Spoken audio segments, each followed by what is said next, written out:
You sure? Good looking out. We're gonna do the intro. All right, everybody mute. Source in the building. Impromptu. You know how we do it.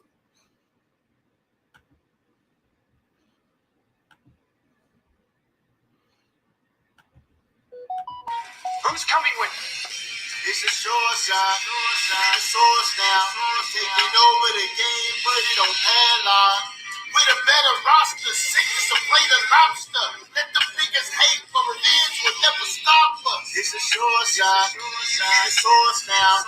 Taking over the game, but it don't padlock. With a better roster, sickness to play the lobster. Let them niggas hate, but revenge will never stop us. Kill the cancer, you can call me a sick assassin. Cut the chains, you can call me LeBron James. Make a decision, but you never had me in derision. Changing the vision, but more them that cause division. For real, never in submission like I need permission. Niggas steady telling lies like a politician. Niggas need to cool it down, but we the new edition. Yes, yeah, the name is the source. Check the reinvention. For real, you think we not prepared for the fallout? Watch us stack this information.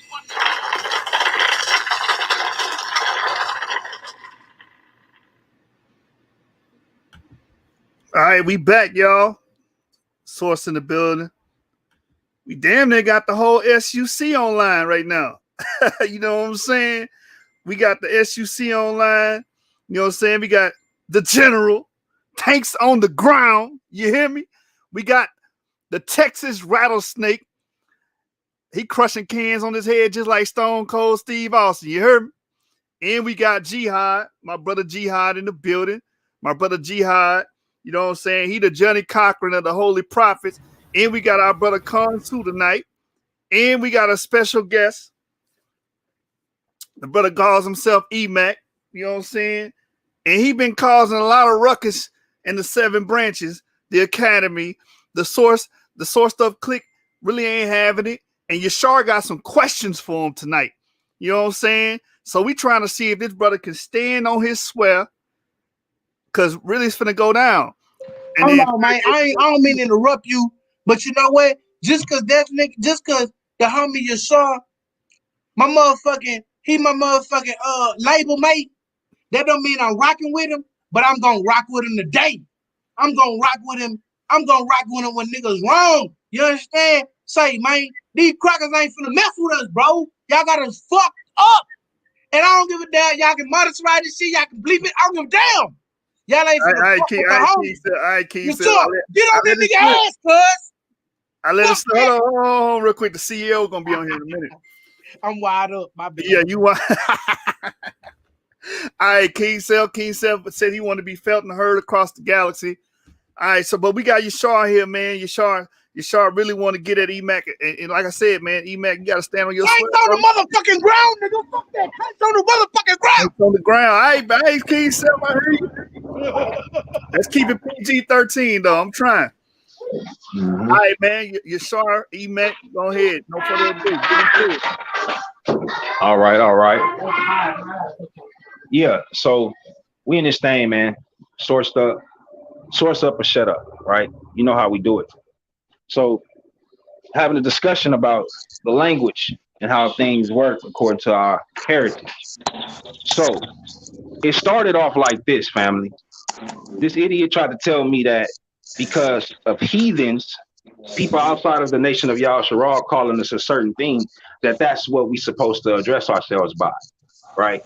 And I'm trying to explain to this person, right, that whatever heathens call us is what they call us. That's how they communicate amongst each other. But when we talking amongst each other, we don't call ourselves what some heathens call us. Why would we do that? That makes absolutely no sense when we know who we are. We know our name. You see what I'm saying? But I asked this individual, stemming from that conversation this morning that we had, I asked this individual, so the languages, right? Because he liked to say that people are called by their languages.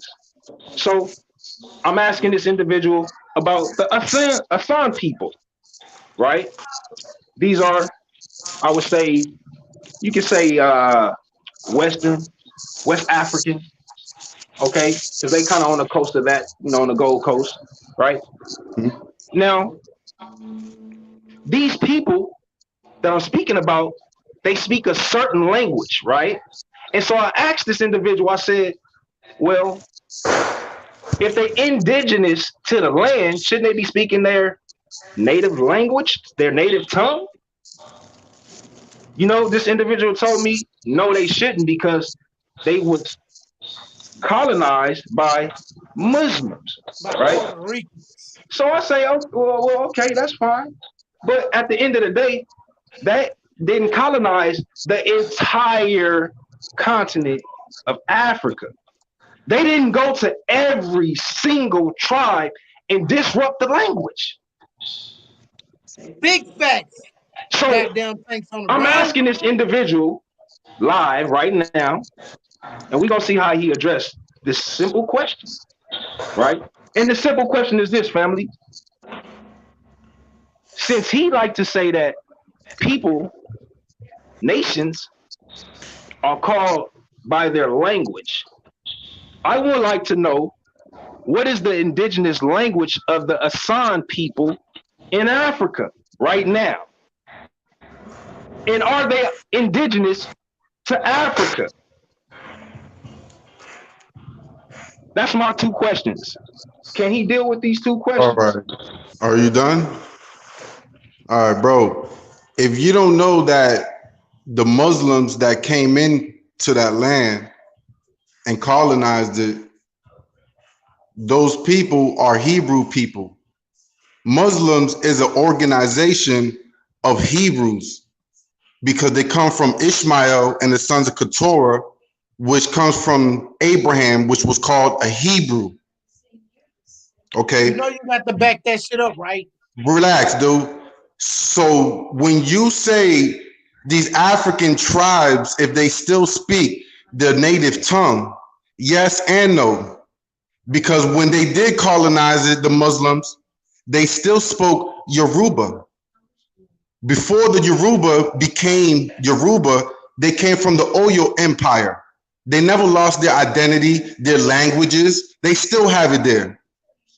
They still, if you go to Benin today and you go to the capital, which is Ouida, they don't know what the hell is Judah. That's a fallacy right there. That's a logical fallacy, bro. So I don't want to hear that nonsense. Hebrew language comes from the seed of Eber, first of all, whose father is Salah. So when you came from Eber, he had a son called Peleg, which came to divide. The people was divided through Peleg. And then from there is when you have the different dialects of what you call Hebrew. It's the main branch, first of all. Hebrew is the main branch. Then from it, you have other languages from the different seeds. You have Lot. Lot's children was Moab and Ammon, right? If you go to Jordan, they still in that land and they still speak the Hebrew in that land, which would be another branch from the Hebrew from the forefathers Abraham and the forefathers Eber.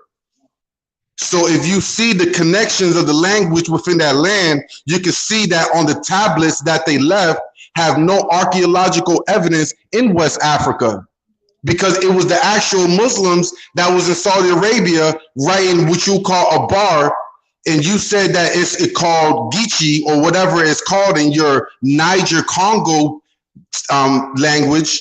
It's not Afro-Asiatic. So when you try to put these two things together, they don't coincide, because Afro-Asiatic is not a Niger Congo language. You got different branches called Wolof.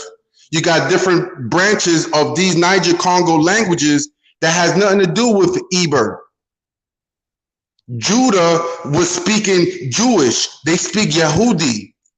The Aramaic spoke the seed of Aram.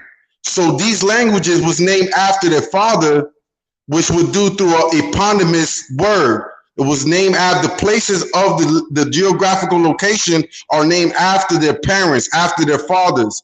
That's how you get these lands, the land of Canaan, and Canaan spoke the tongue of Cain. So I don't want to hear that, and I digress on premise. Man, F that, you saw. Hold on, hold You on. saw. I got it. Get I got on it. that boy I got it. tail, I got it. man. I got it. Now, we,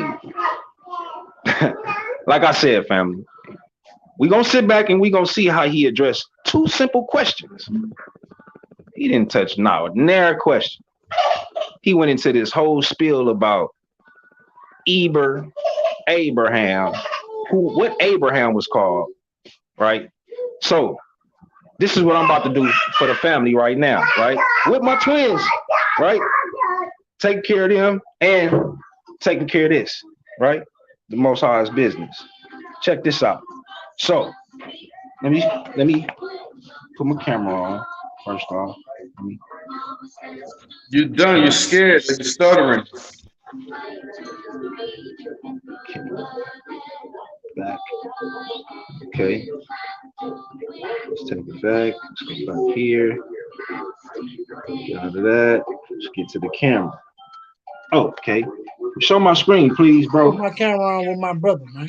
Show my screen, please. You gotta share. Now this let me brother. share. Now this dude just said that the language Yehudi is basically the mother language of all these other languages: Aram, Greek, Canaan. No, matter of fact, he didn't even say that was a Canaanite language. He said Canaan speaks the language of Cain. That's what this dude just said, right? So we're gonna do this. We're gonna get off into what it actually is, where it all comes from, what was first, and where it all stems from, right? So let's deal with the letter Tet. Tet, right? We're gonna deal with Tet, right? Now, let's go down. As we see a tree, a language tree. And as we see at the top, what it says what? Ancient Shemitic, or as they would say, Semitic. Then what does it go down to? Oh, it branches off into two languages or dialects of the Shemitic language, which would be Canaanite and Hebrew. And look, it's around the same time. So how, first off, is the Canaanite language from Cain? False teaching, false doctrine.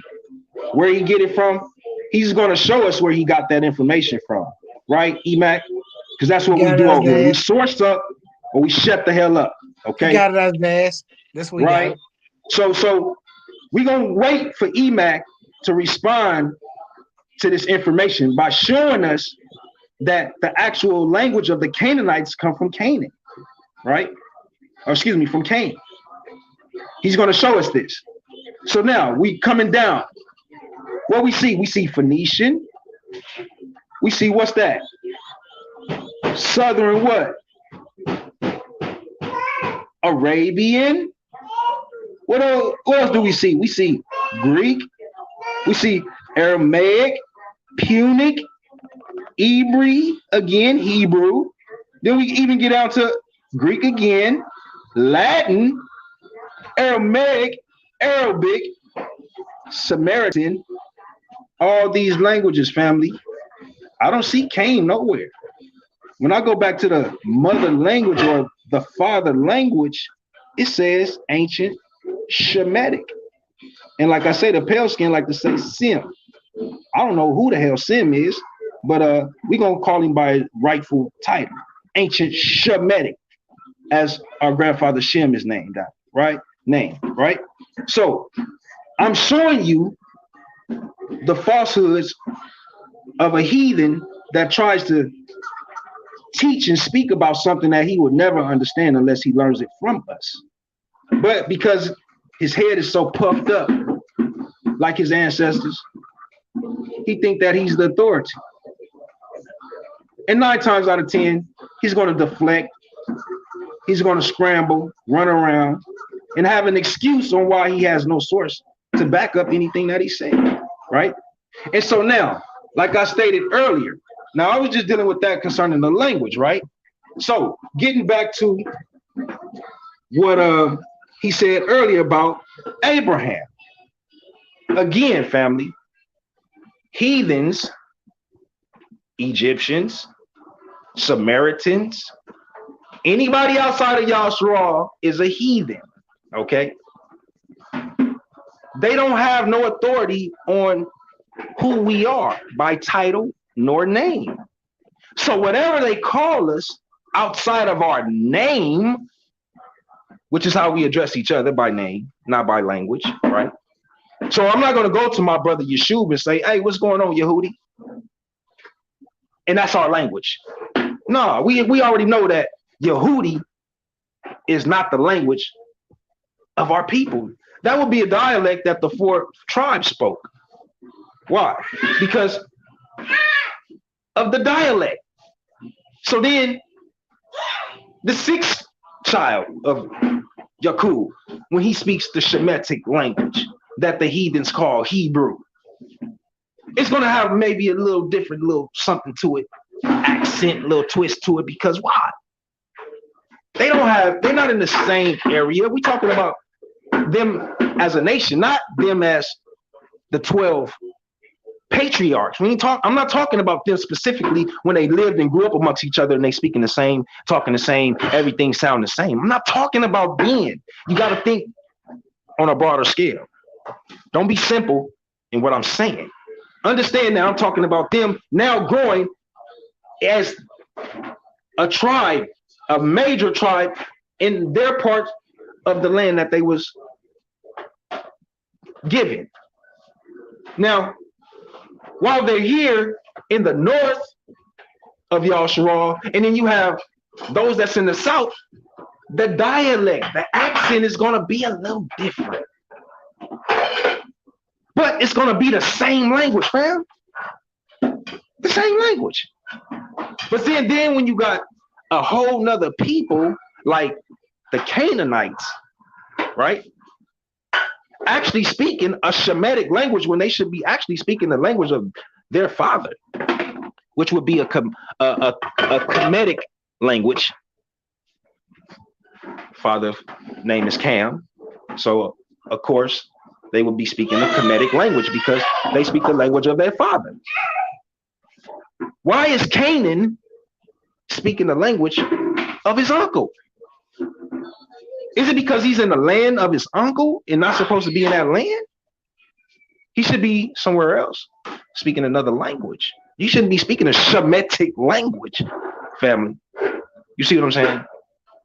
According to the scriptures, that land wasn't their land. This is why the Most High gave us our land back. The land that his land that he gave to his people. This is why he told Moses, you can't go. If it was just anybody's land and not the land of the Most High, Moses could have did what he wanted to do. But when you're dealing with our power and you understand how our power moves, when he say something, he mean it.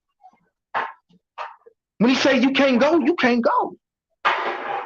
If he tell you you're spittle, trust and believe you're spittle. So with that being said, EMACC, source up or shut up, kid. Show and prove, according to what you just said about the language of the Canaanites, being the language of Canaan, or excuse me, of Cain. It's recorded, kid. Everybody on the panel heard you say it. So I'm going to make you stand on this foolishness. Like I told you, I'm exposing you today, kid.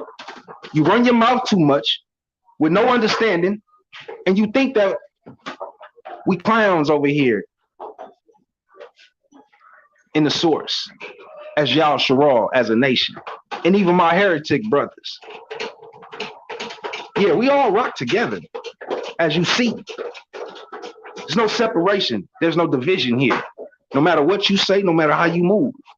So, with that being said, source up on this Canaanite information. I yield the mic.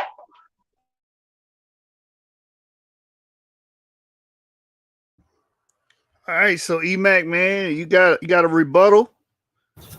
Body bag. Body bag. Okay, I could go now. Go ahead, you got it. The floor is yours. Okay, so this guy said a lot of things. So I'm gonna deal with the things he said in this rebuttal slash whatever round, however you guys do it. But I'm gonna rebuttal this right quick. So he says, source up or shut up.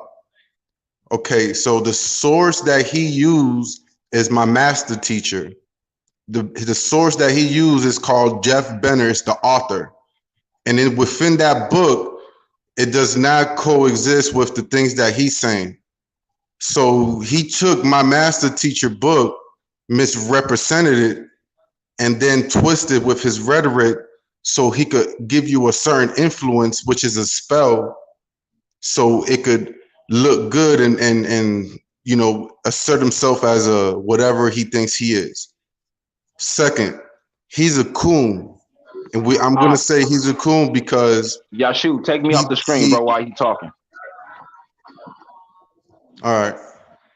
Because my opponent, he does not accept that he's sub-Saharan and the African American people are related to the people where they were taken from West Africa.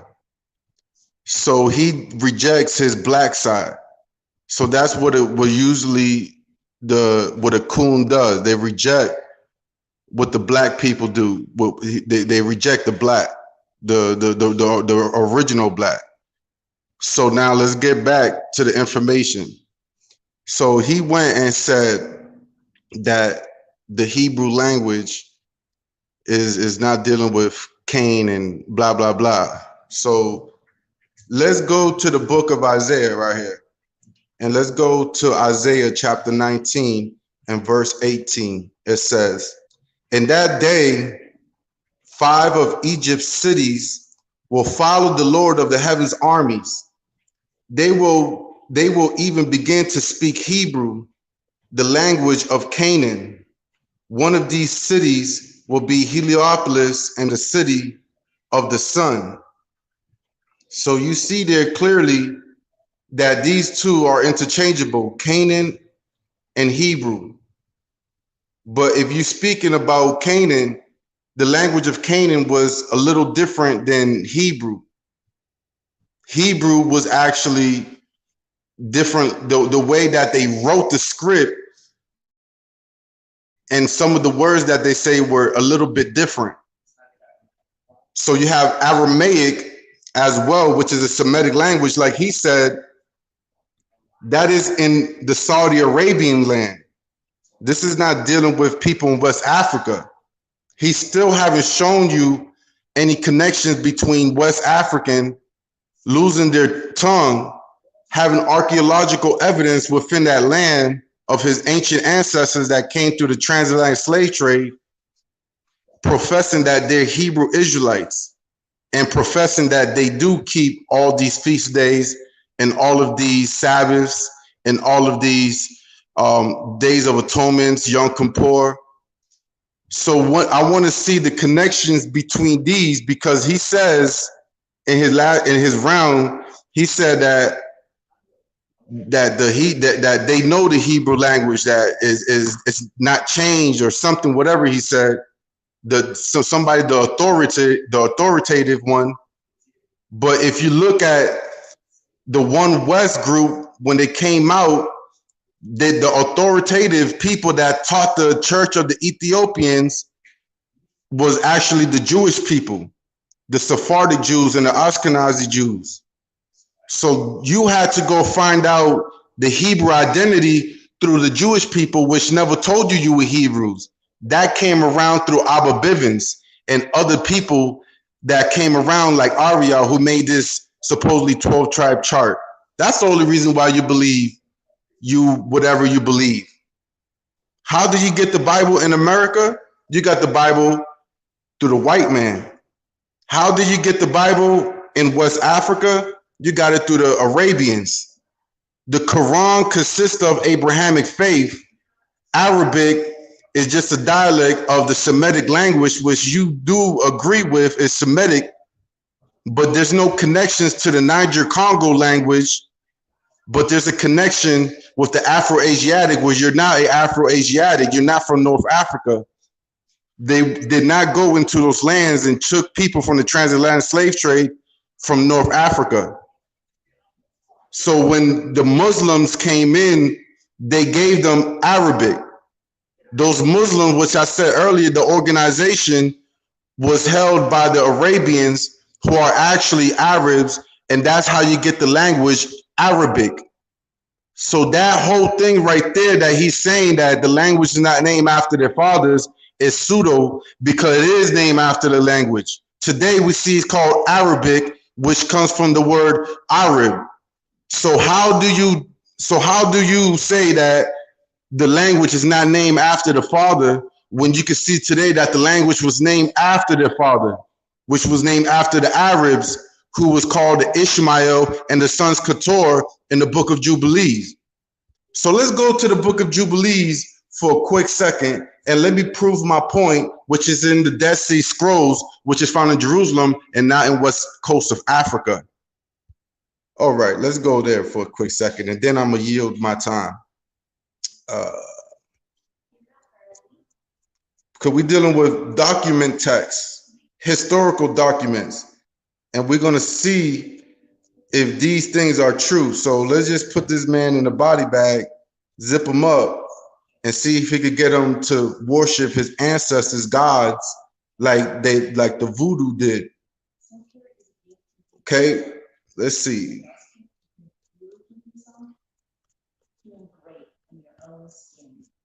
Let me just fill her in for a second. Your voodoo ancestors was never taken away. You always had their languages and their script that they spoke and everything that they did. The voodoo means spirit, and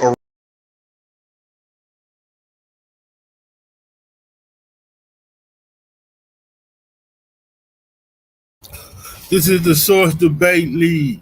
Sources, shut up. Don't forget to like, share, and subscribe. Right. What happened? Now you Like, share, go and ahead. subscribe. Brother, who is this? Who is this that just jumped in here? Drunken, signifying what? Who's this? You're not coming in here with a name like Drunken Master. Who is this brother? Oh, this better not be who I think it is. Nigga, what the fuck you mean? Nigga, you can't pick my motherfucking nickname, nigga. I try to put myself up. Fuck wrong with you, nigga? What's going on? Y'all done read EMACC out, bro, already. No, you fell off. Man. Hey, what I'm saying, but anyway. Y'all see this? But anyway, I knew that shit wasn't gonna last that long. Come on, man. Hey, y'all smash that like button, man. I mean, y'all smash that like button. I mean, let's just be real, man. Did he really just do that, bro? He really just did that, man. Yeah, Like, I asked that brother to source up on the information that he was speaking about, and he just went south and just did his own thing. That's what I'm talking about, family. And I just want to say, man, that is the part, that is what you call deflecting, right? People don't like to answer no questions, man, and have no straight up dialogue, right? Right. And I knew that it wasn't gonna be that. He back. I knew it wasn't gonna be that, but that's why I wanted to record that though. It's not gonna be no straight up dialogue. No, they don't know how to do that, bro. It's not in their DNA. EMACC is back in the building. You know what I'm saying? So EMACC, finish up, whatever you was finna read. You know what I'm saying? So we can progress the dialogue. If you there, can you hear me? EMACC going once, going twice. EMACC, quit acting like you having internet difficulties, bro. Quit acting, bro. Get over here. Let your nuts hang, man. So I guess the brother. Let me see. Hold on. EMACC, you there? No, he's still in. Unless he left and this what's the name? Avatar. Nah, he's still on here though. His picture's still on here, but Nah, he bounced out. yeah, now he just bounced off. Let's see what's up with EMACC, man. I want to see EMACC answer some questions instead of being deflecting king right now. And then, you know, he get the opportunity to ask you a question once he answer a question. Man, he all over the place right now. Like, first we Yeah, he talking about monologuing. He went into monologuing mode. Mm-hmm. He's not dialogue, he monologue. Yeah, he's shooting himself in the foot to run into the Arabs. Oh, there you go, right there. EMACC, man, you there? Yo. All right, Yeah, what part did you hear, bro? It's right before you was about to read the Book of Jubilees. You fell out. All right, perfect. So let me continue off on my rebuttal right quick. Let me see. Okay.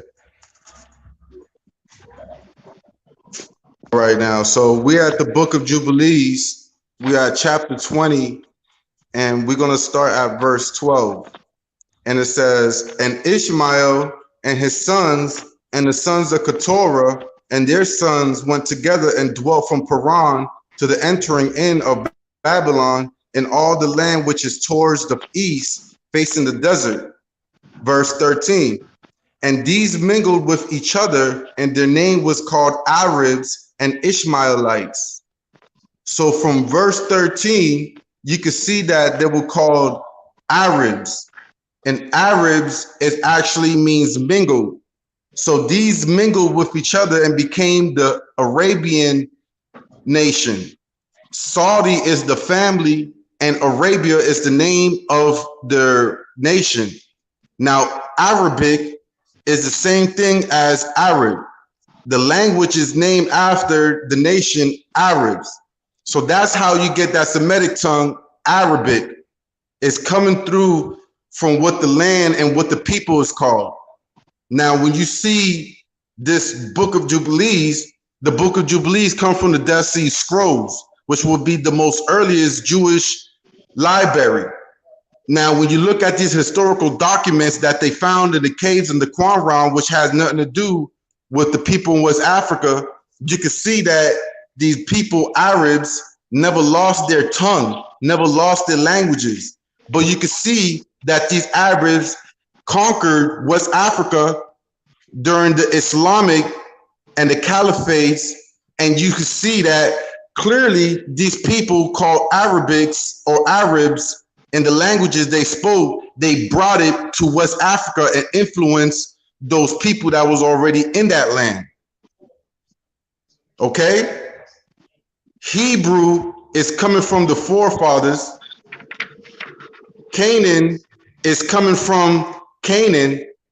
But since Canaan went into the land of Eber, now they took on that language and those and that culture right there. So let's go into the book. Let's go into the book of, let's see.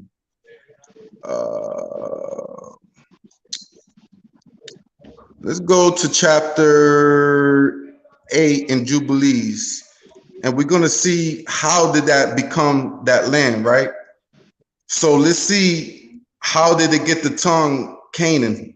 So it says, chapter 10, verse 32. Cursed art thou, and cursed shalt thou be beyond all the sons of Noah by the curse by which we bound by ourselves by an oath in the presence of the holy judge and in the presence of Noah our father. Verse 33. But he did not hearken unto them and dwelt in the land of Lebanon from Hamath to the entering of Egypt, he and his sons until this day. Verse 34. And for this reason that the land is named Canaan. So that's why they spoke the language of Hebrew, which was named after Canaan, after their fathers, is because they took the land that the land was given to Hebrew, and they got a curse put upon themselves. That's how it happened, bro. Now show me the archaeological evidence in the history where your people actually had these records. And I digress my time. He said, yo, people. Well, where'd he go? He dropped out? I guess we lost him again. Or was that supposed to be like the mic drop? Yeah, he said, yo, people. That was a mic drop. That was a mic drop? Nah, man. He do the mic drop like he really did something. Oh, there you go. He back. He must be. He got the R1B internet, y'all. Did you get to hear me, bro? Yeah. What you mean by yo? Yeah, you got that Nephilim internet, man. You got that Nephilim internet. That What part do you hear, bro? He on Mount Herman and shit. He on Mount Herman. What part did you heard, J-Ship? Okay, when you say yo people, when you say yo, said show where yo people had the language or something like that. But you heard everything that I read in the Jubilees, right? We heard every bit of it. We heard everything. Hey, Yashar, you want to respond to that? If not, I actually want to respond to that. No, go ahead, bro, because that was some idiotic. You can't respond to that, J-Ship. You gotta let him go. Respond first, and then after we can finish it. He went 2 times, right? Yeah, I mean, y'all just having a discussion. I just wanted to chime in on what you just said. Oh, okay, my bad. Go ahead, Matt. My bad. I just want to bring up some evidence because when we talk about Afro-Asiatic languages, people invent languages, correct, EMACC? People are the ones who innovate languages. Languages don't just pop up into existence, right, EMACC? So I always bring you guys back to the people who created and led and spearheaded Afro-Asiatic language groups. So I'm gonna share my screen and get right to the nitty-gritty, because you make this claim that our people don't have anything to do with these language groups, but we are the ones who spearhead and spread those groups. You understand? So as you can see on my screen, this is an article from nature.com. Y chromosome E haplogroups, their distribution and implication, listen, EMACC, to the origin of Afro-Asiatic languages in pastoralism. So you can't have these two things, Afro-Asiatic languages and pastoralism, without Y chromosome E. So that means Hebrew, Arabic, all of those languages, early Egyptian, all of those languages come from Y chromosome E, brother. You understand? And we brought pastoralism into the world. And pastoralism led to civilization, which led to writing, which led to the spread of these languages. You understand me, man? This is the part that you get misconstrued. That's why I tell brothers and sisters, I'm giving glory to our genetic marker and our ancestry because I'm bringing out the truth. You're trying to give our history and our legacy to another group. This is our people's shit. Now, let me read the abstract here on nature.com. Y'all see it right there. It was published March 26, 2014. Taser Ibrahim was the one who wrote and published this. Archaeological and paleontological evidences point to East Africa as the likely area of early evolution of modern humans. Genetic studies also indicate that populations from the region often contain, but not exclusively, representatives of the more basal clades of mitochondrial and Y chromosomes phylogenies. Most Y chromosome haplogroup diversity in Africa, however, is present within the macro haplogroup E that seem to have appeared 21 to 32,000 years before present, somewhere between the Red Sea and Lake Chad.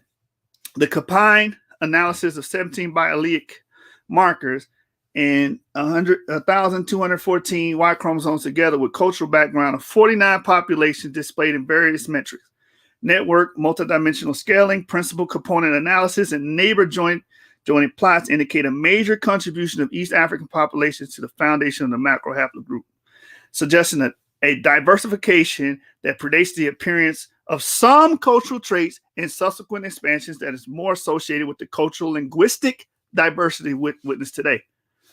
Now, here's the point, EMACC. You see that? The Proto-Afro-Asiatic group carrying the EP2. EP2 created E1B1A and E1B1B. These are the Proto-Asiatic groups.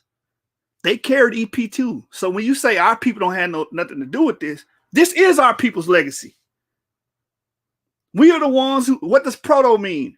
Proto means the first, the beginning. Talk your shit. Talk your shit, Josh. You talk your shit. This language into fruition. We spearheaded this language that later evolved into the several language groups known as Hebrew, Canaanite, early Egyptian, so on and so forth. Right? Aramaic. You could thank our forefathers for that. So the Proto-Afro-Asiatic groups carrying EP2 mutation may have appeared at this point in time and subsequently gave rise to the different major population groups. Listen, EMACC. They gave rise to these groups, including, you see that, EMACC? See at the bottom? Speakers of the Afro-Asiatic languages and pastoralist populations. That's what it says. This is what the research is. This is called the dual inheritance theory, right? So when you make the bold claim that our people ain't got nothing to do with these languages or this culture, you got to understand that our people was dominating these regions for thousands of years and spreading culture and influencing the world. That's what you got to understand. Talk your shit. No book of Jubilees to prove my point. You understand? All right, All man. right. Word. All right, so I guess we're gonna do this real quick. So my man Jay should start talking about EP2 and these haplogroups. All right. She said Afro-Asiatic. Now, when you look at the land of Patros, they're called Philistines. And then when you start looking at Goliath, you start looking at people who come from the seed of Mizraim. And then when you start looking at North Africans who are called Berbers, those people are from the seed of Mizraim. And then when you see the seed of Canaan going into Asia, I already proved it within the book of Jubilees. They got cursed for doing that and taking that land, right? So what my opponent, both of my opponents, or one of my opponents, Jay Shub, is saying that since the E haplomarker could be found in Israel and in the Levant area, so that proves that these Philistines and these Mizraims and these Egyptians and these North Africans and these people from Ham came into the land of Asia, conquered it, took it from the people that was already in that land. And then that's how that gene flow went inside of that area. But when you start looking at the J haplomarker, he's saying that that's Japheth. J means Japheth, and Japheth is the progenitor of the J haplomarker group. But if you look at the Ashkenazi group, they do have those alleles that do consist of the J haplomarker through the father side, yes. But the scientist says that it's interesting because those people, Ashkenazi, do not share the same DNA as the Western European. They are one beat, but these people got J haplomarkers, so obviously you can see the genetics admixture, these polymorphics that went through the alleles and transformed these people into what they are today. But through their father's seed, they were Israel, because you can see through the alleles haplomarker that they are positive J. They're not E1B1B or E1B1A, whatever this guys keep saying EP2. Now, when you look at the EP2, it goes back to the haplogroup M, which you can find in Eurasia. So that means that these people did not come from Africa, they come from Eurasia. So that would kind of conflict with what he's trying to say. Now, when he speaks of Afro-Asiatic, it's the other way around. The Asiatics influenced the North Africans with the Shemitic tongues in their culture through Mesopotamia, because you can see a more earlier Mesopotamian influence through North Africa. So it came from Asia to Africa, and that's how the Afro-Asiatic language arose, because of the Asiatics bringing the influence into the northern part of Africa, and now thus they call it Afro-Asiatic. So that's how that arose. So my opponent is using it, is showing a lot of folly towards his premise. You know what I'm saying? He got misconceptions and he got bad senses towards whatever he believes through these genetics traits. But those migrations patterns come from Asia, not from the out of Africa theory. And I digress my time. All right. Let me respond to him real quick. Sorry, I'm gonna give it to you. I promise you. All right. Okay, brother, you didn't bring no source material. This is the source. I gave you a source. I went to nature.com. I went to one of the leading geneticists on the topic, which is Muntasa Ibrahim. You gave me nothing.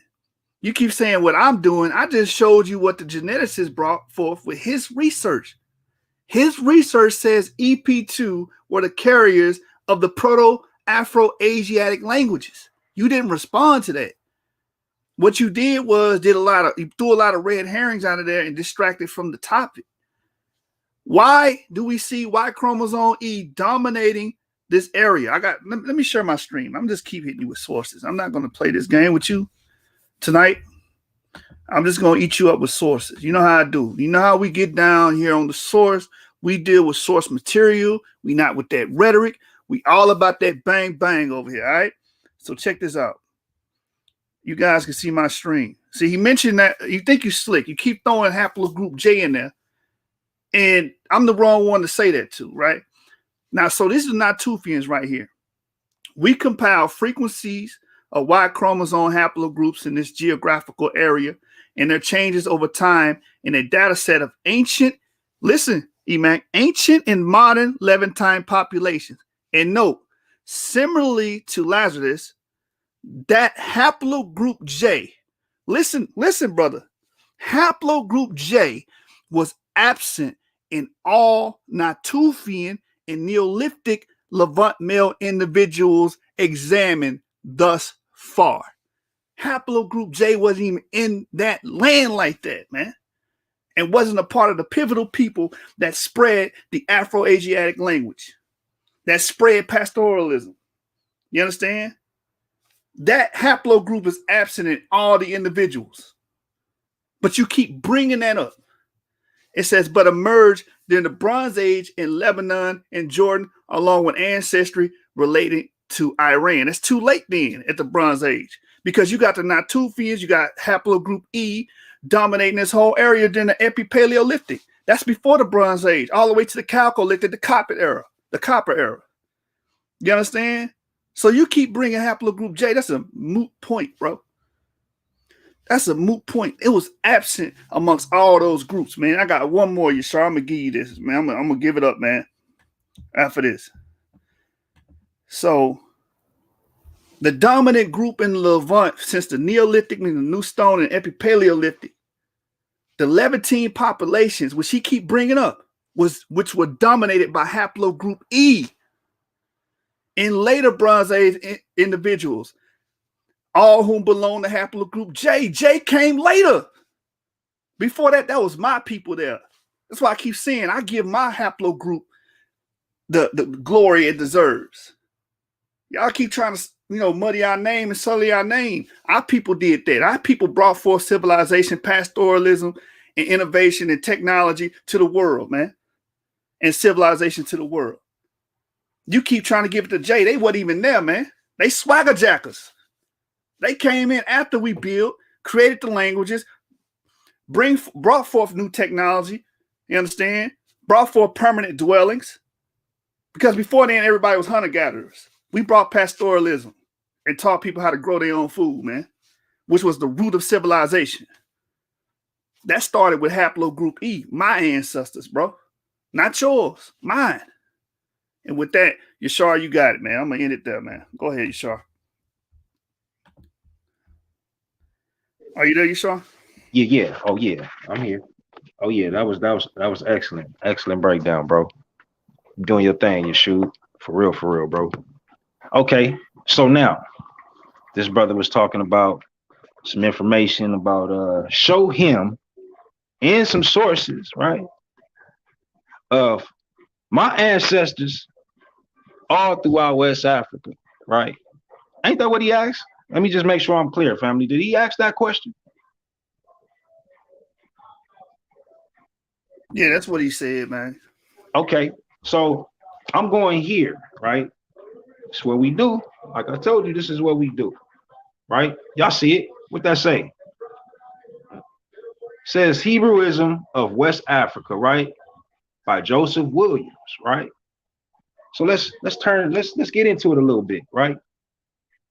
And you see, I'm gonna start here, right? And I'm gonna deal with what E.D. Morrell illustrates, right?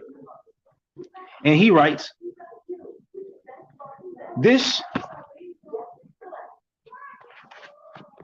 will, when we speak of the portion of Western Central Africa, now known as Northern Nigeria, as follows.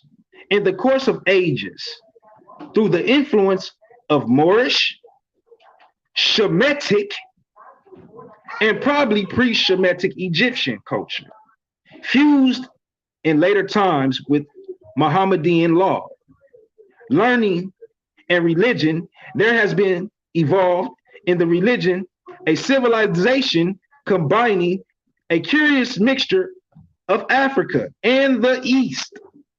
I wonder what people from the East is he talking about? Is he talking about some Arabs, pale skins? I think not. And I'm gonna prove that in this source, right? So let's continue to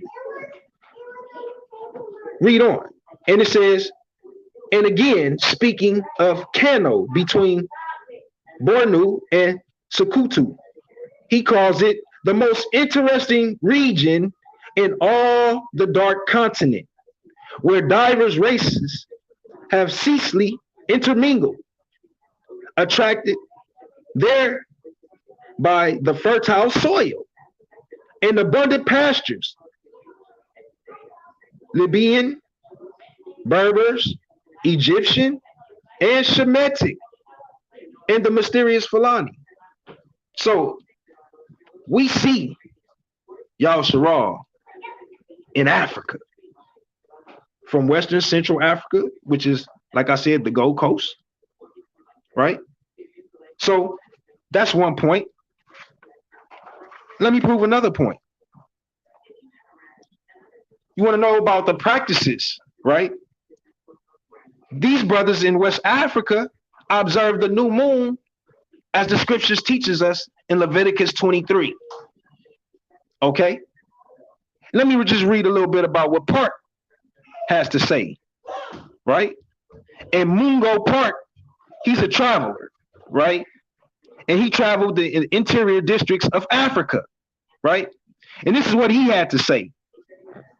Park calls attention to the resemblance that certain native marriage rites bear to the manners of the ancient Hebrews. I thought we wasn't nowhere around up in there, man. We couldn't find nothing going on. But right here it says that they observing the moon, or excuse me, they having marriage rites compared to the ancient Hebrews.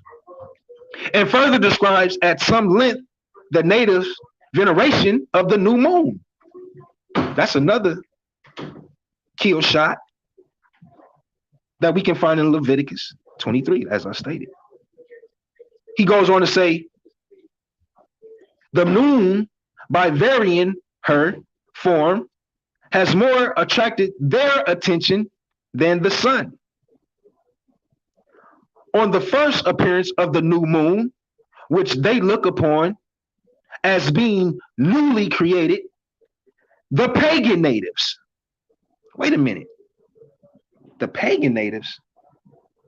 But why would they be called pagan natives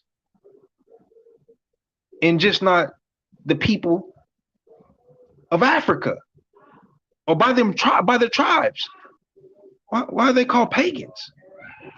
Or in other words, kafirs. Why are they called kafirs? Right? These are things you have to ask yourself if our practices wasn't being practiced. Because we call people by these terms, pagans and heathens, things of this nature. Because they'll be doing other things, not according to our way of living. I didn't know Africans did that. But right here, it's not talking about Africans. It's talking about Hebrews in the land of what we call Africa. But I'm going to continue to read. It says, the pagan natives, as well as the Mohammedans, say a short prayer. What? So we got pagans following the new moon and Mohammedans? But, okay, you said source up, right? Okay, this is what we doing. Okay, this is what it reads. It says, and it seems to be the only visible adoration which the pagans, the kafirs, offer up to the supreme being. So they follow that worship of acknowledging the new moon because the Most High told us to do it, and then they say, oh, okay, well, y'all supreme power told y'all to do it, so we're going to follow after y'all. Why are they following after us if our practices are not in Africa? EMACC? Because you said this. With no sources, no nothing, just your ranting and rhetoric. We expose clowns like you over here. You understand? I don't think you do, but you will by the end of the show. Let me continue to read. Its purport, as I have been assured by many different people, is to return thanks to Yahweh for his kindness through the existence of the past moon, and to solicit a continuation of his favor during that of the new moon. So when you acknowledge the new moon as the Most High directed us to, according to our laws, right? Leviticus 23. We're blessed for these things, for keeping the feast days, for acknowledging everything that he told us to acknowledge. Why are pagans and Mohammedans following us? If our practices, or we wasn't in West Africa. I'm confused at your foolishness, right? With no sources to back up anything, right? Oh, let's get into the writings, right? This is what Richard Johnson had to say, who spent part of the years. Where can I go? Richard Johnson, who spent part of the years 1620 and 1621 trading on the Gambia River. Do you know where Gambia River is? If not, check it out. Look it up, right? For those who don't know, it's in Africa, but he needs to actually go and do some work and figure it out, right? So this Richard Johnson is trading and doing his thing on the Gambia River. Now let's see what he finds out. Under the caption, the discourse of Marabuks, or religious men, says of their writing. Now he's talking about the writing that's in Africa. The characters they use being much like Hebrew, which in regard I understood not. I caused my Marabuki to write in a paper some part of their law, which I brought home. And if I'm not mistaken, his home, Richard Johnson, if I'm not mistaken, is London. Right? So he took the laws that was written in Hebrew, he found in Africa off the Gambia River, back to London. But he says that we was nowhere in West Africa. This is what EMACC just said. Right?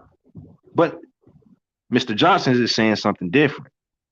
He even took our laws back. So that means that our laws was even in the land, which I brought home with me that some of our learned scholars might pursue.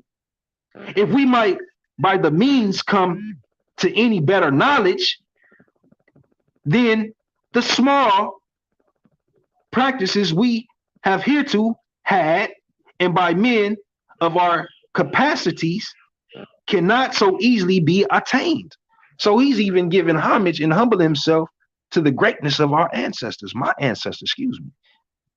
Me and my brothers that's on this panel, right? This man just took a trip trading down the Gambia River, Mr. Johnson. Gave my ancestors some major props right here. Only this much we discern, that the religion and law they teach is not right in the same tongue. Well, wait a minute. The writing that he's speaking about is in Hebrew. Well, what language are they speaking? A whole nother language? Could this be priest of Yahshua? Because it did say the religious men in the beginning of his writing. But this is what we call sourcing up over here at the source, Lil E. All right? Understand what we do here. Understand how we thoroughly wipe the flow with people like you. It don't matter your skin tone. If you being ignorant and foolish, we're going to expose that. Right? This is what we do. And this is what we're going to continue to do until the Most High call us home. Expose all foolishness and foolishness. I really want to say the F-y word, but I'm going to respect the panel and I'm going to respect our platform. So let me continue to read because I only got a little bit more to go. Right? And I'm going to read all of it because I don't want nobody to say, oh, well, he didn't even finish reading, blah, blah, blah. But listen, this is what he says. He says, then the small practices we have hereto had, and by men of our capacities, cannot so easily be attained. Only this much we discern, that the religion and law they teach is not right in the same tongue. So it's not written in the same tongue that they speak. It's written in Hebrew, our language, but they speak another language. They publicly speak, and moreover, that none of the temporal people of what dignity soever are traded up to write or read or have any use of books or letters amongst them. The characters referred to are questionably Arabic, Shemitic, right? Still, the reflection of Johnson seems worth recording. So this brother, Mr. Johnson, is giving us a primary source right here concerning our laws in West Africa, in Africa, period, right? And this is the last thing that I'm going to deal with, right? And this is the Black Jews, right? This was Mr. Clark say. Mr. John Clark say this. He says, Mr. John Clark, a missionary, says the extreme south of French equatorial Africa, Olendrop speaks of Black Jews being in this part of Africa. Now, I'm going to stop right there. Why would Mr. Clark use those ugly words to identify us? Saying Black Jews. Why he just didn't say African Jews? We in Africa? Why he just didn't call us African? It would have been right on time, right?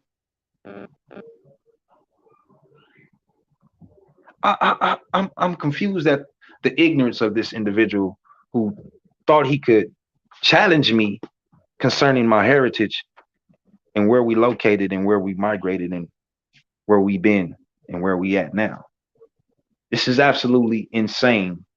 And for anybody that's listening and watching and listening tonight, please take note. Don't ever embarrass yourself like this. Again, like my brother said, this kid came to a gunfight with a water gun. That would never get you a victory over here. Source up or shut up. Source Debate League, General Yashar. Tanks on the ground. Tanks on the ground. You hear me? That's how we get it down over here. EMACC, we're going to let you go last, and we're going to open the panel up for the open discussion where everybody can chime in. Can I be heard, family? Yeah, we hear you loud and clear. All right. EMACC, are you there? Yeah, I'm here. You want to make your last remarks? Go ahead and make it now. Forever hold your peace. Go ahead. Hey, take your shirt off the screen. Take your shirt off the screen. His shirt's still on the screen.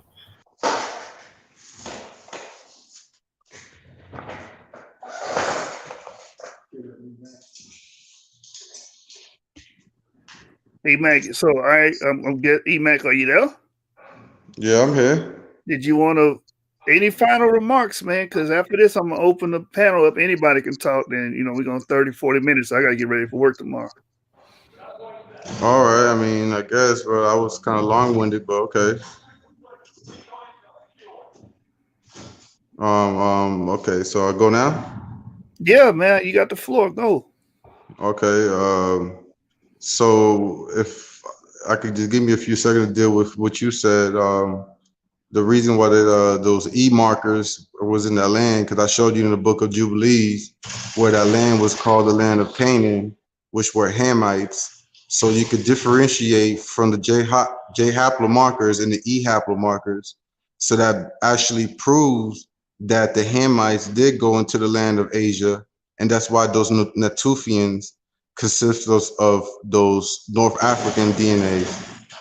Because if you look at the Torah and you look at the Old Testament, it says that the Palestinians were already in that land. So why was King David fighting with Goliath if Goliath is from the land of Patros, which is in Egypt, who they come from the Philistines?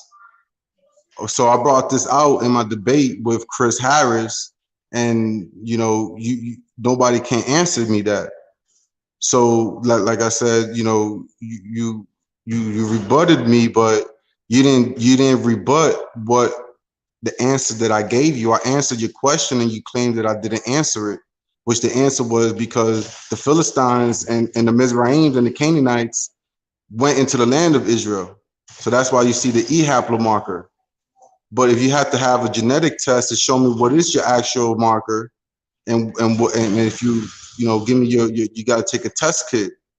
I already did mine, so I already know nevertheless. So now I'm deal with Yashar.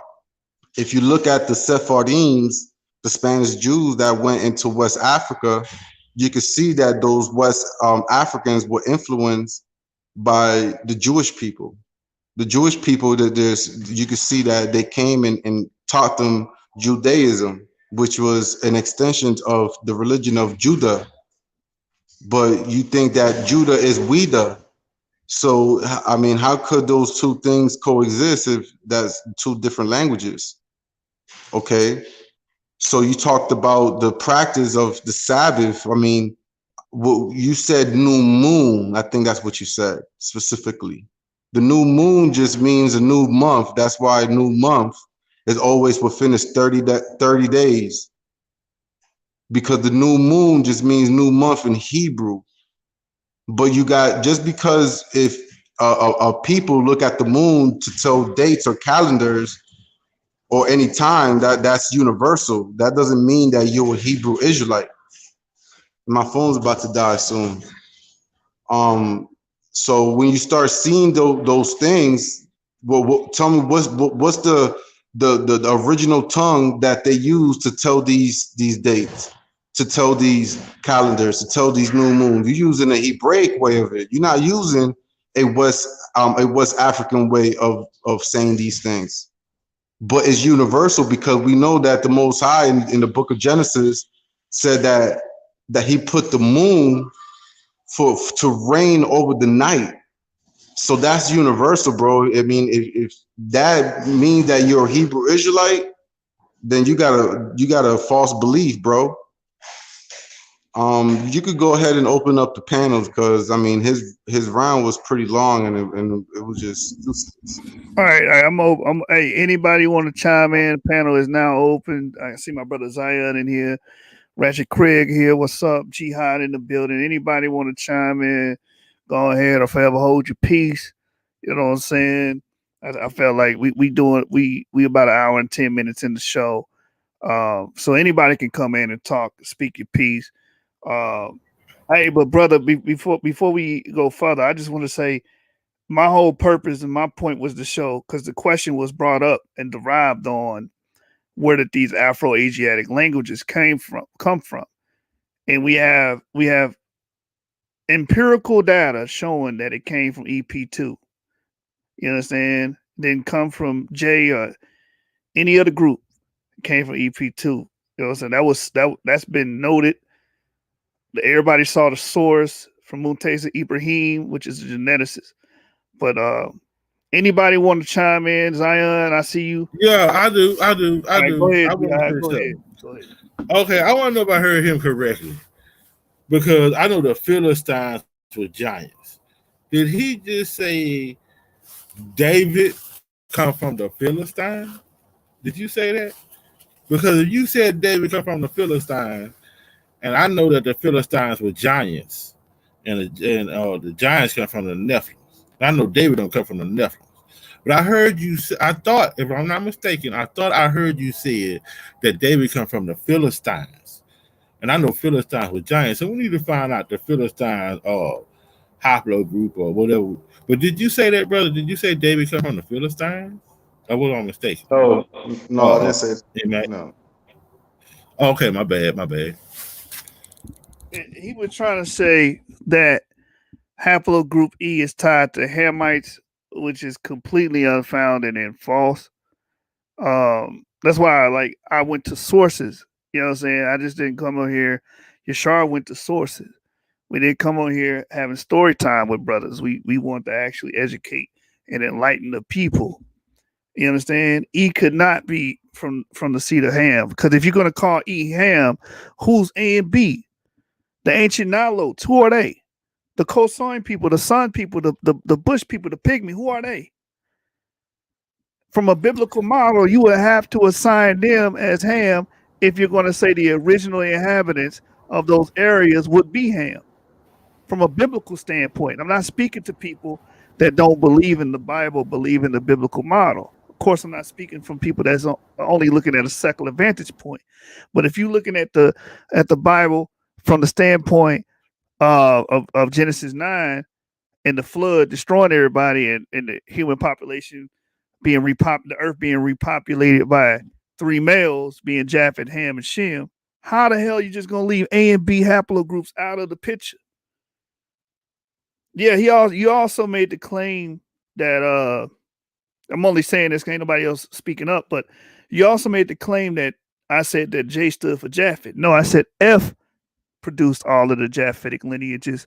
And if we're going off a strictly biblical model, right, and we're adding historical context to the empirical data that we are witnessing, the Bible says, Japheth, he shall enlarge of Japheth. F lineages represent over 90% of the Earth's population. 90%. And you can confirm that at ISOGG. They pretty much have the genetic database. So if I'm doing adding historical context and using empirical data to build my biblical model, I'm going to look at F as the progenitor of Japheth. And J comes from Japheth, G comes from Japheth, I comes from Japheth. All of these groups, right? Your group, your haplogroup comes from Japheth. R1b, that comes from F. And if we again, who are the early Greeks? You would say the early Greeks come from Javan. What's their haplogroup? Isn't it J? Isn't it J1? J Shub. Yeah, so when you look at the Greeks, the Minoans, right? We know that the Minoans were named after the king, right? And then Minoan Tar just after the Taurus. Then you got the word Crete or Crete in Latin. Now, when you look at, I brought this up in my debate on solar mind vision with Chris Harris. Have you seen that debate by any chance though? I haven't seen it, but I'll check it out. Yeah, check it out because if you look at Mizraim, the son of Mizraim was called Kafor. And then you see the Kafor were called the Kapharites, which was seafarers. Now, when you look at the actual painting on the tomb, you can see the Kapharites, which come from Crete. Crete is the same word as Kafar. That's how the island became Crete, because Mizraim children were living in Crete along with Javan. They coexisted together on the same island, but they were separated. So the Minoans is the Greek side, and the Crete is the Kafur. So when you start seeing E haplomarker going to the Mediterranean, you could see a gene flow going in and out through those lands because that's where they went. Remember, Kafur is from the seed of Mizraim, which are Hamites. So you can see that frequency within that haplomarker. And when you look at the allele marker and you look at when it says the E, you can see that those people are from Hamites. That's why I brought up the Philistines and Goliath, because he was a Philistines and you could see them in that land. So I agree with you. You could see the E marker where you said the Natufians through that period. That's why you see that. All right. So again, you made an explanation. Again, this is for the people watching. This is a discussion that we were having off the cuff, man. But that explanation didn't have any explanatory power. What I mean by that is this: haplogroup E. We're not just saying haplogroup E is present in the land. The evidence is pointed to them curating the language, bringing in pastoralism, and creating and cultivating a place you know as the Fertile Crescent, right? People attribute that to Shem's children. They don't attribute that to Ham's children. All them attributes I just named, they never said Ham's children did any of that. As soon as we found out that our ancestors are the ones that are responsible for that, now you want to call them Ham. Nah, bro, that ain't how it worked. And them J markers again, I'm gonna show on my screen. That's the ancient Greeks, the people from Javan and Japhet. So if you have a J marker, that means you have a common male ancestor, and that common male ancestor will be Japhet if you follow in a biblical model. Period. Ain't no way around it. Let me pull my screen up, man. Let me pull it up. Let me show you real quick. I'm gonna show that we're gonna talk about this J marker, man. In the Bronze Age, right? Let's see. Hold on, y'all. Bear with me. I ain't gonna be long-winded, man. This is Upedia, bro. Southwest Asians, Phoenicians. Let's keep going. Let me go to the top. Let me go to the top real quick. Look, check this out. Haplogroup J1. The same one that they claiming to be Jewish.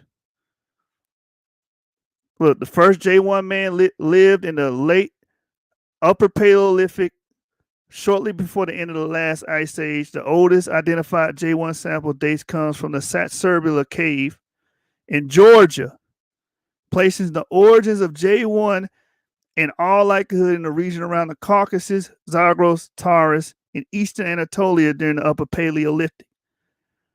Like many other successful lineages from the Middle East, J1 is thought to have undergone a population expansion during the Neolithic period, found that the greatest genetic diversity of J1 haplotypes was in eastern Anatolia near Lake Van and central Kurdistan. Eastern Anatolia and Zagros Mountains are the region where the goats and sheep were first domesticated some 11,000 years ago. Estimated that J1P58 expanded 9,000, 10,000 years ago as pastoralists from the Fertile Crescent, although they did not analyze the other branches. So you got to explain to me these early people in Zagros Mountains and Taurus, why they got J markers. Because if you follow in Josephus in the biblical model, these people will all be Japhetic. I'm going to keep reading. The mountains terrain of the Caucasus, Anatolia, and modern Iran, which wasn't suitable for early cereal farming, was an ideal ground for goat and sheep herding and catalyzed propagation of J1 pastoralists. Having colonized most of Anatolia, J1 herders would have settled the mountainous regions of, you see that right there? Europe. So, brother, who was the first inhabitants of Europe from the biblical model? Who? The first inhabitants of Europe were Japhites, right?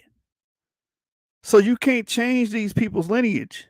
These people descend from a common male ancestor, which would be Japhet if you follow the biblical model. Most J1 Europeans belong to J17 Z1828 branch, which is also found in Anatolia in the Caucasus, but not in the Arabic countries. The Z1842 subclade of Z1828 is the most common variety in J1 in Armenia and Georgia. There are also two other minor European branches, J1 Z2223, which has been found in Anatolia and Western Europe, and J1 M365, also found bit everywhere across Western Europe. So you seeing all of this ancient gene flow that you got to answer for, man. These are Japhites. You understand? This includes the early Italics, which are the early people of Italy, the early Greeks, which we call Jawan, right? We know who they come from. They come from Japhet, brother. So you got to answer these things, man. They come from Japhet. You can't have two daddies, bro. So my question is, why do they share ancestry with these people throughout these ancient lands, which the Bible would say would have to be inhabited by Japhet? I mean, it's only one way you can come down to it, bro. Okay, now let me say this. Now make sure you bring sources, man, because notice he ain't brought no sources the whole time he been on here. Everybody been bringing sources. He haven't brought no source. This is the source, man. Now, when you answer your next question, make sure you bring sources, brother. That's all we ask. You can just use your last to bring some sources. Right. Frequencies of haplogroup J1 in Europe and West Asia tend to vary considerably from one regionally community to the next. The highest local percentages in Europe are found in Greece, Italy, France, Spain, and Portugal, and hardly ever exceed 5% of the population, because that's talking about modern times. But we still find it though. So you got to explain this J1, bro. I don't even know if the brother's still there. When I'm over here reading sources, I'm not seeing the string. So you got these people in West Asia, Europe, Anatolia, in Neolithic times. You know what I'm saying? Armenia. You understand? This is where they started it. So if we follow the biblical model, Japhet would have been these people going through Georgia, going through Europe, Western Europe, Anatolia. That's who these people would be, the first ones. Our ancestors wasn't doing all that trekking, man. We started off Eurasia, went into Africa, spread farming and pastoralism, just like the Bible says, and explained the Shemites doing. And we the ones who started Afro-Asiatic language groups. We the ones who did that. Not these people with J markers. You understand? Who lineages go back to Europe. You understand? Those would be Japhites, brother. If anybody else got something to say, speak or forever hold your peace. Yeah. I just want to read this real quick. This about along the same line of what we're talking about. It says, is there such a thing as a Shemitic gene? The term Shemitic refers to a group-related language like Hebrew and Arabic, whose present-day speakers are mainly of Mediterranean, European type appearance. By Shemitic gene, therefore, is meant Caucasian gene. The problem, right, because that is a major problem.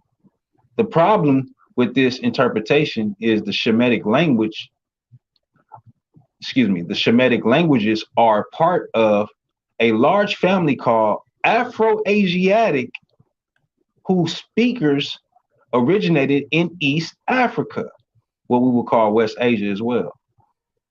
Those original sub-Saharan Afro-Asiatic speakers who moved into West Asia gradually intermixed with the Aboriginal West Asians and much later European complexion people from further north. The genes of people in the Middle East today may be from the original Shemitic speakers. What's your thought? Original West Asians or from those who came from further north. Unless one has separated the three, it is misleading to refer to any gene as being Shemitic, simply because the predominance in the Middle East among Shemitic speakers. So I brought this out just to make a point about like how this brother like to say, you know, people are called by their language. Well, no, they're not. Only the ignorant call people by their language. Those who are in the know and those who have understanding call them by their names, which is what we did. And this is why our ancestors have what we will call chronological records, right? Of people and their ancestors by name, not by language, family, but by their name, okay? So when you hear people addressing other nations of people by a language, just understand that they're ignorant, okay? Are you the mic? Yeah, man, powerful information, brothers. Powerful information. I guess the brother phone died, man. Like I said, this was just a discussion. The brother came in, but he got that work tonight, man. You sure laid the smack down and established the law tonight on him. And that's what we do at the source, man. You got to come sourced up, clipped up, and ready to, you know what I'm saying? You can't be scared over here, man. But I applaud the brother because the brother did show up. You know what I'm saying? I know a lot of brothers that be on Facebook, you know, social media talking all type of trash, but then we invite them on the show, they never come. They make all type of excuses. So at least the brother showed up. It just, you know, it ended bad for him, man. It ended real bad for the brother EMACC. You know what I'm saying? He had to learn a little, you know, a little quick little lesson for him. Let me just share one more thing. I'm done, man. I got to get ready for work for tomorrow. And we're gonna see y'all, man. Hey, tune in Saturday. We got a debate coming on Saturday. We got the Texas Rattlesnake versus Zion from Firehouse Reasonings. So it's gonna be a classic, family. Say, bro, on the closing, when we closing out at the end, I'm gonna be kicking a few balls, you know what I'm saying? Just cut it off whenever you get ready. Or when I get cut too much at the end. But I'm gonna bust some rounds at the end and you close it out whenever you get ready. You know what I'm saying? All right, cool. When we start giving shouts out and liking and subscribe, I'm gonna bust it down and you just turn it off when you get ready. But I'm gonna be rapping till you turn. You know what's up? Yeah, I got you, bro. Yeah, I'm gonna be rapping till you turn it off though. But yeah, do your thing. All right, so again, I'm on UPD again. This haplogroup J2, the one they say that's a Jewish marker. Look, the Minoan civilization emerged 2700 BCE. It could have been founded by colonists from the Kurarashi's culture, who would have brought bronze working with them. Modern Cretians have the highest percentage of G2A, J1, J2A, and L. These are ancient Greeks, man. That's what the ancient Minoan culture is. Look, it says in Greece, in the highest percentage of J1, J2A, and all of Europe for that matter, the three haplogroups associated with the Kura-Araxes culture. Although little data is available at present about the deep clays in Crete or the Aegean Greece, the parts of Italy that were colonized by Ionic and Doric Greeks, notably Sicily, Calabria, Basilicata, possess substantial percentages of typical Caucasian haplogroups such as G2A, J1, and J2A, as well as considerable levels of Middle Eastern Caucasian autosomal admixture by European standards. In fact, it seems that many branches of J2A may have expanded from the South Caucasus and Chalcolithic onwards. So, look, this is all Greeks. Look, the presence of these haplogroups and admixtures in southern Italy almost certainly represents Kura-Araxes ancestry inherited from Minoan Greeks from the Aegean Islands. So all these ancient Greeks, you know what I'm saying, that started 2700 BCE had G, J, and J2. Now, wait a minute. If you follow the biblical model, the ancient Greeks would have came from Javon. Javon come from Japhet. And if you have these haplogroups, that means you share a common male ancestor. Now, you can't be from Shem and Japhet, goddammit. That don't make no damn sense. So these people is from Japhet, not from Shem. And with that, man, I'm gonna give it over to my brother, Jihad. Go ahead, brother. Okay, baby. This is the Source Up and Shut Up. Don't forget to like, share, and subscribe. And don't forget, commissary is necessary. This rhyme is dedicated to commissary is necessary. And the title of the rhyme is At the Point of No Return, because commissary is necessary. Boom, boom, boom. Boom, boom, boom, boom. Boom, boom, boom, boom. Boom, boom, boom, boom. Sitting in my cell thinking about reality. When I'm out the pen again, will they recapture me? Back in the city street, living like a real G. Pistol packing money, having how it have to be. Never going back and walk again without my Glock. Last time they caught me slipping, this time they gonna get popped. Crooked ass cop, steady watching a nigga hard. But instead of watching me, you better watch my boys habitual criminals, murderers, all they do, 3-time losers, and the niggas with nothing to lose, mad at the world for everything and all this work. One foot inside the penitentiary and one in the dirt. Can't walk a chalk line or got it made in the shade. Parole is like playing hopscotch with a razor blade. Another hard pill to swallow, but a nigga full. Cock back the hammer because I'm mad and I'm finna pull. So clear my fucking pad. Your ass will just get dropped. All violators be under this point or just be shot. Police line do not cross. No trespassing or I'm going to get this mouse and be forever blasted till they drop me. But I'm never folding. The shot in the head or bulletproof, I don't know to hold it. I'm gushing to the point in my life when I had learned. Young black minority, the point of no return. Doom, doom, doom. Doom, doom, doom, doom. Yeah, and you don't stop. Last time they caught me slipping, this time they gonna get popped. Yeah, and you don't quit. Last time they caught me slipping, this time they gonna get popped. At the point of no return with the X on my fucking back. Once that you go black, you never go back to always getting harassed, always stripped and searchlight down on your stomach. Put your face in the dirt. Be food, don't put your ass down on the ground. When dropping that alcohol, your ass is going back to the pound. Living like a dog, treated bad and never right. The dog got rabies, went mad, ready to bite. Ripping up shit like a pig when I shake and pull. 10 shots to the motherfucking app. It's the only cure. Death by injection. Life with no parole. Too young to be locked up. Yeah, I would be too old. Nothing else matter. So what you expect to do? Try to cope with society, but society won't cope with you. I came to this point in my life when I had learned. Young black minority, the point of no return. Yeah.